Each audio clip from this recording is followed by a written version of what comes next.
we've talked a lot about betas being the first generation coming of age in like this AI generation.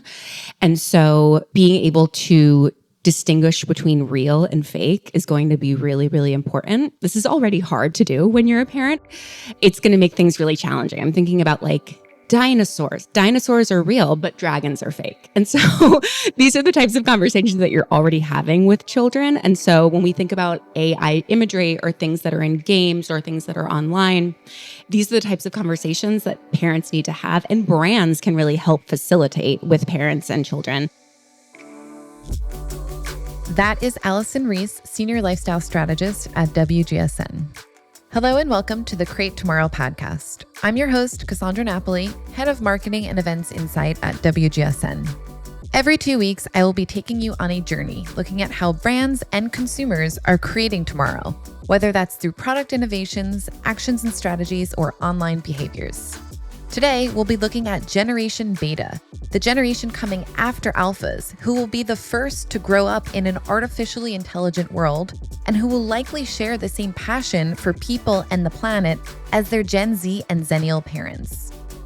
Joining me to explore this topic and discover who this generation will become and what will shape their identities over the coming decades are Allyson Rees, Senior Lifestyle Strategist at WGSN, and Claire Lancaster, Head of WGSN Food and Drink.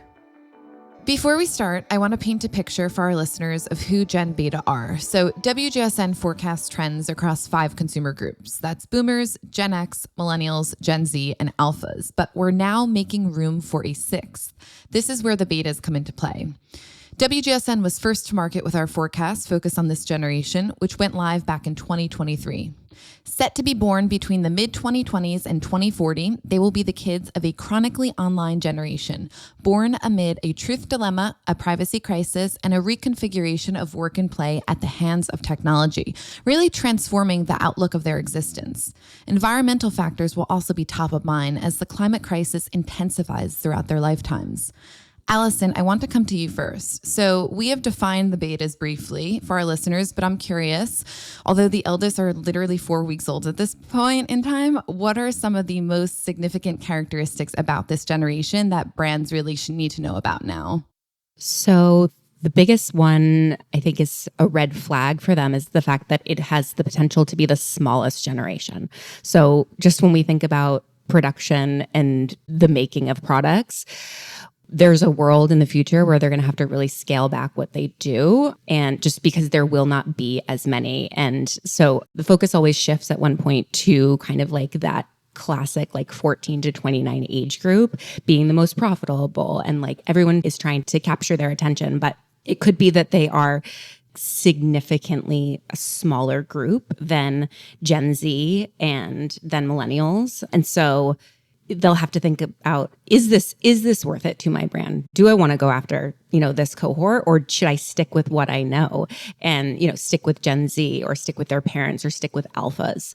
So I think that is really, really something to think about. Like, it's not going to be this exponential growth that we've seen year after year, generation after generation. It's going to be significantly smaller, and that will really affect businesses and how much they're making and how much money they're making. So Allyson, what should brands do to target Gen Beta in the next 2 to 3 years? Well, I think it very much is about targeting their adult counterparts. When we talk about alphas, we're always talking about, millennials at the same time. So for betas, again, not all, but typically it will be Gen X parents. So I think there's a lot of conversations around like what you said before, Gen Z having grown up being chronically online. So brands needing to focus on safety online, on creating a balance between online and offline. I think that's going to be really, really important, because as Gen Z comes of age and becomes adults and parents, like they've been so vocal about how they have not been protected online during their childhood. So that's going to increasingly be really important. We already see brands like Instagram, for example. They've recently put on all of these like controls where if you're a teen Instagram shuts off at like 9 o'clock at night or something like that, and doesn't come back on until the morning. So things like that. But I think we're going to have to push even further, especially when we think about like the AI of it all. We've talked a lot about betas being the first generation coming of age in like this AI generation.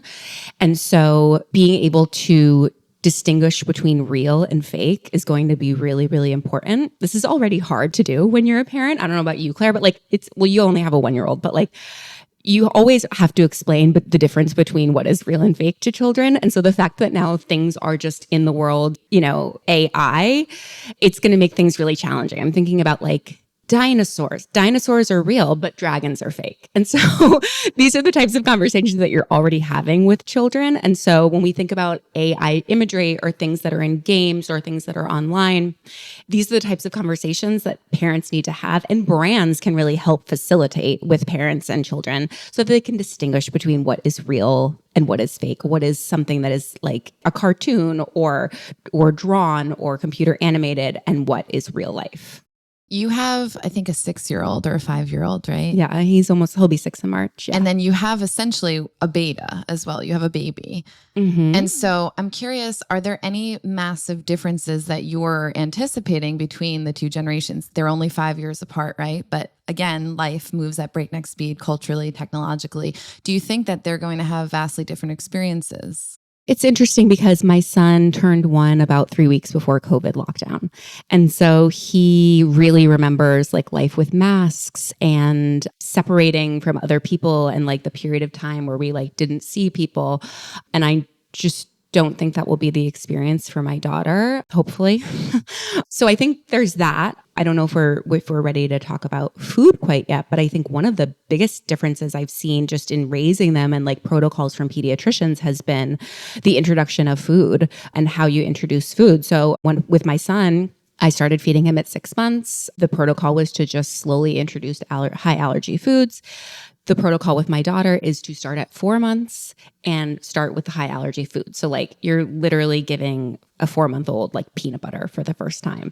And that's what you start with. So that because they're trying to lower the amount of allergies that people have. So with Gen Z, and alphas, they kind of have like the highest amount of allergies that we've seen. And I'm sure Claire can speak to this more, but I think that we're going to see over the years less allergies. And I think those kind of big dietary restrictions and the food labeling and those big red flags, I'm not sure if we're going to see those as much anymore just because people have less allergies, but maybe Claire can speak to this a little bit more. Yeah. And kind of speaking about Gen Z and Gen Z moms in particular, Claire, you are head of food and drink at WGSN, and your team published a forecast highlighting the growing importance of inclusive postpartum pantries. And that's developing convenient products that draw on global traditions and ingredients. So can you talk us through this a little bit? Yeah, so I think in addition to the increased attention that people, particularly younger generations who are now becoming parents, are paying to their children's diets, particularly their children's diets when they're very young. We know there's this period when children who are under 1 year old tend to be more exploratory with foods. You can basically introduce lots of different flavors and textures to them before they're 1. And it's kind of the sweet spot because if you get them exposed to those different things, as well as allergies, like Allyson was saying, the exposure is kind of being brought earlier. That's in terms of food allergies, as well as flavors, textures, experiences that they're eating. But in addition to the focus that consumers are really paying to diversifying their children's diets, we're also seeing this postpartum period come into increased focus for brands and consumers. So I think today, so much of the emphasis and the brand attention is around the pregnancy period. But once the baby gets here, I think that, mothers and families and those new babies often actually have even greater needs. So there's this increased focus during postpartum on both those physical and those nutritional needs, as well as the emotional and the psychological needs of families. So the postpartum period, traditions vary widely across cultures, but many of them share this theme of supporting the new mother physically and psychologically and with her emotional recovery. And of course, food is a big part of that experience. And so innovators are now investing in this postpartum period, as well as looking at global traditions from around the world in order to make that experience more inclusive. So they're bringing in traditions and ingredients from places that for a long period of time, for most of history, in fact, have had very specific foods that are introduced during that postpartum period to help with lactation production, to help with recovery. And I think that it's this shift that we're seeing more broadly in the health and wellness space, where we're looking at people and all of their different experiences more holistically, creating products that target them and their specific needs in a period of time. And so we're really seeing this introduction of global foods and ingredients that can target diverse consumers and really meet them where they are. Okay. And what about the baby? So you've talked about the postpartum period for mom, right? You have in your forecast that the global infant nutrition market is set to grow a CAGR of 7.31 to reach $125.6 billion by 2028. And that's driven by factors like increasing working moms or increasing the working mom population, rather, a higher spend on baby health and stress contributing to low milk production. So what can we expect from food and drink brands as a result of this? Yeah, so when you look at the baby food nutrition space, whether that's breast milk alternatives or solids or paste and purees in order to introduce the baby, I think what we're really seeing is what we often see in trend forecasting is what appears like two trends that are contradict each other, but which in fact create new opportunities for brands. So I think what we're seeing on one side is this increased interest from younger parents in whole foods, natural products, things that are easier to digest, things that are allergy friendly, things that introduce more diverse cuisines, flavors, experiences. Basically, younger consumers want to allow their children to eat in a way that's more similar to their dietary patterns. But you also see this increased need for convenience. We see more mothers working. We see busier lives. We see economic pressures that's basically creating a cost of living crisis. So people want better food for their children, and they also want it cheaper and faster. But I do think that there's a lot of innovative brands that are delivering that. So we're seeing brands that are advancing breast milk replicas. So in the infant nutrition and formula space, we're seeing brands that are using things like microbial fermentation to replicate breast milk proteins. So you're basically creating alternative breast milks from cultivated human mammary cells that are actually providing that protein that more closely replicates human's breast milk in a formula, which is absolutely incredible. We haven't seen a lot of those that have actually, we haven't seen any of them that are on the market yet, but those are definitely in development and they're getting lots of funding today. In a more traditional formula space, we're seeing more easy to digest proteins. I think if you have children, you understand that colic and reflux is a huge issue that many people experience. And a lot of that has to do with how difficult the cow milk proteins are for children to digest. So there's a lot of innovation in that space, which is really incredible. And then when you look into the children's solid foods, the innovation there is also really leaning into whole foods, natural foods, no added things. So you won't see preservatives, added sugar, artificial colors. I think that's a huge movement we're seeing in food generally.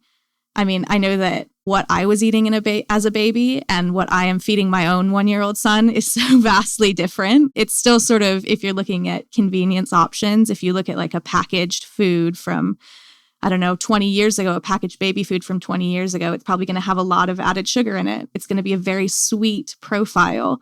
And that's kind of led to what we now understand as a lot of issues with the way that people are sort of choosing hyper-processed foods with a very sweet profile. It makes it harder to eat vegetables. And so my son, for example, even when we go for a packaged convenience food when we're on the go, I mean, there's things like bison. Like he's 1 year old and he's eaten bison and we bought it at Target. So this isn't like a hyper specialized. My daughter loves bison. It's crazy. I mean, the younger consumers, the betas and the alphas, are really being exposed to such a variety of ingredients and foods and flavor profiles. I mean, even on the packaged foods, there's a brand called Serenity Kids that does like a Thai chicken, a beef chimichurri. They're really delivering these incredible meal-like flavors to very young children. Every time Claire speaks about food, I am mind blown, truly. Every time at Trends Days, for example, I'm always left like speechless after, like memory cells, for example. That was crazy. I don't even know where to go from there. Obviously, consumers have busier lives. We're living in a polycrisis era, right? Claire, you're forecasting the need for more functional foods. those that essentially spark joy or strategic joy. And this is a key emotion that we've been telling brands to tap into in the lead up to 2027. So you've highlighted indulgent lactation boosts, essentially catering to new parents with premium sweet treats that also improve breastfeeding. So I'm curious, what are some brands leading in the space and why? Yeah, so what we're really seeing in this postpartum period is this need for lactation support. I think that a lot of people go into people who aren't yet parents who then become parents and just think, oh, well, if I want to breastfeed, I'll just breastfeed and that'll be easy and it'll be totally fine. And I think that people who've been there quickly discover that there's a whole host of issues that can happen. This is, something that brands have really gotten savvy to, and they've created lots of products to support people with lactation. So we've seen some really interesting brands that are doing this. There's a brand out of New Zealand called Lila Jasmine. They make an apple crumble milk support lactation bar. It can be warmed and served with custard or ice cream. And there's a Singapore brand that makes a product called Mummy's Gelato. It's an oat milk base, and it's blended with lactation boosters like almonds and brewer's yeast. There are a lot of natural whole foods ingredients like fenugreek or oats or thistle, moringa leaves that encourage the body basically to produce more breast milk.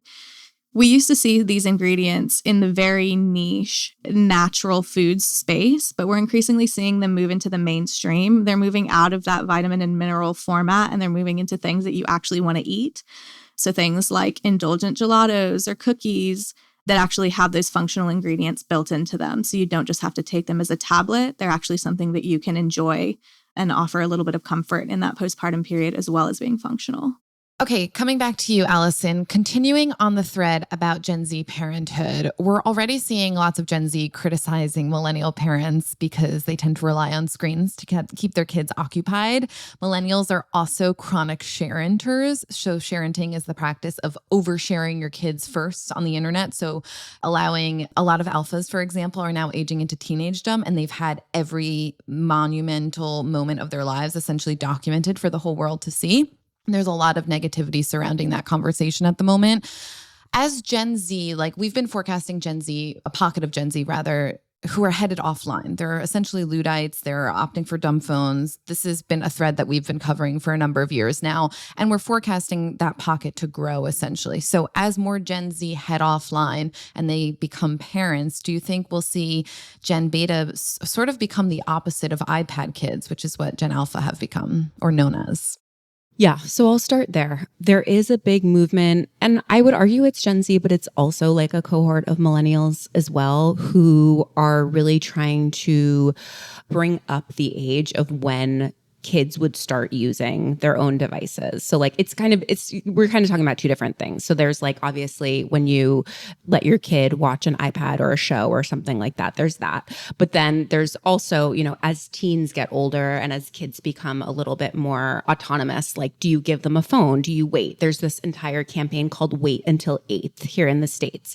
That's basically saying wait to give a phone until 8th grade and then wait until about, I believe, 16 for social media. So that has picked up a lot of steam with millennials, but also Gen Z as well. Gen Z tends to have younger children, so they're not really kind of quite yet in that stage, but that will increase. And that has to do with the fact that it's the AI of it all too. So protecting your children online. We've talked so much about on WGSN this Deutsche Bank ad that kind of shows the dangers of parenting and walks through all the terrible things that can happen to you if you post your child on social media. And actually, there's a lot of social media influencers now who post their children, but put something over their face or make these really beautiful stylized pictures, but the kids are facing away. So they're able to share their parenting journey, share about their child, but not actually share the identity of their child, which I think is going to become much more popular and just a more kind of status quo way of doing things. Going back to what you said about Gen Z kind of criticizing millennials about letting their kids watch devices. First, I would ask, do these Gen Z have children? Because that sounds like mom shaming, Gen Z. I'll just say that. First of all, that sounds like mom shaming. But first of all, I'll say I think it's really easy to say, if you don't have children, it's really easy to say what you would do. when you become a parent, I'm going to do X, Y, Z. And when I become a parent, I'm going to do it this way. And you just don't know until you become a parent. But I think one of the biggest things when it comes to kind of like iPad use is and devices and screen time is making sure that kids are having normal real life interactions. And I think that Gen Z will realize that, when they're really coming into adulthood, they'll realize that like it's okay to watch a little bit of a show or it's okay to play a game as long as that's balanced with real life interaction and family time. And it really is about finding that balance. Like, creating boundaries when it comes to social media and digital use from an early age and sticking to those boundaries is what millennials and Gen Z will need to do with alphas and betas as they come of age. Claire, I'm going to come back to you now. I'm intrigued to know where beta parents are accessing the information to essentially keep their kids healthy and safe and to make better choices for their kids. Do you think that businesses, as the most trusted entity, we've been talking quite a bit about that, consumers generally don't trust governments and they don't trust influencers, but they do have some trust in brands. Do businesses have a responsibility to sort of bridge the educational gap? You can't necessarily ask an older sister or an older brother, what they did, because maybe that was just a few years prior and everything has changed. And you definitely can't ask your parents what they did. I mean, you could, but it's not going to be you're probably not going to get the answer that you want. And there is so much thought being put into parenting now among millennials and Gen Z and this is no disrespect to boomers, but I don't think that the sort of self-reflection that millennials and Gen Z are bringing to the table when it comes to parenting was there with most boomers. And I think they were kind of doing it the way that they were raised and obviously doing their best. But right now we see a huge shift with millennials and Gen Z having to do with what's called cycle breaking and examining their childhood and looking at what they could do different in order to, what they didn't like about their childhood and looking at what they could do different to maybe like be a better parent or be more connected with their child. Yeah, I think when it comes to where people are getting their information for parenting or where to make these decisions, a lot of them are unable, like Allyson said, to turn to their real life communities because a lot of the people that have had experiences with parenting before them that you would naturally turn to haven't actually faced some of the challenges that exist today because a lot of these social media platforms simply weren't there. No one's actually had to go through these challenges before. So it's kind of been on the millennial generation to learn on their feet when it comes to these new devices or these new social media platforms. And I think now we're getting to that point where maybe that first generation of parents have lived through it. But when you don't have people in real life who've had those experiences, I think a lot of people are turning to digital networks. They're turning to social media to get information about, well, what do I do in terms of feeding my kid? Because there's this new thing called baby-led weaning that I've heard about on social media, but I don't know what it is. And so it's sort of that irony that I think is touched on a lot with social media where you kind of can't live with it, but you can't live without it, where, you want to turn to other people. It's an amazing connective source where I can talk to parents all across the world about the problems that I'm facing, that my older family members never faced with parenthood.